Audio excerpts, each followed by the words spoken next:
বৎসর নাটকের 18 নম্বর পর্বে এবার নতুন কাহিনী ঘটে গেছে। এবার কিন্তু মায়াকে হাসপাতাল থেকে বের করে দিবে, কারণ নার্স টাকা খেয়েছে মায়ের শাশুড়ির কাছ থেকে। টাকা খেয়ে এবার নতুন নাটক সাজিয়ে মায়াকে তার কাছ থেকে বিদায় করে দিবে। এবার হাসপাতাল আর থাকতে পারবে না মায়া।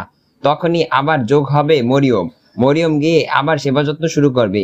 এদিকে আস্তে আস্তে জামাল কিন্তু সুস্থ হয়ে উঠবে। সুস্থ হওয়ার পর নার্স আর সবাই মিলে বলবে যে আপনার মা এবং মরিয়ম সবাই মিলে আপনার সেবা যত্ন করে সুস্থ করে তুলেছে, কিন্তু মায়া সুস্থ করেনি। মায়া কিন্তু দূরে সরিয়ে দিয়েছে। তখন বদনাম বলে মায়াকে দূরে ফেলে দিবে। তখন জামাল আবার মায়াকে দেখতে পারবে না। কি ঘটতে চলেছে সেই মরিয়মের জীবনে আর মায়ের জীবনে। মায়াকে এদিকে একা ঘরে রেখে এসেছে সেই মায়ের শাশুড়ি। এদিকে জামালের সৎ ভাই কিন্তু খারাপ কাজ করার জন্য মায়ের গায়ে হাত দিবে। তখনই মায়া তাকে থাপ্পড় মারবে এবং এ নিয়ে আরো নতুন ঝামেলা সৃষ্টি হবে। কি ঘটতে যাচ্ছে এই নাটকের 18 নম্বর পর্বে? 18 নম্বর পর্বটি কবে দেখবেন?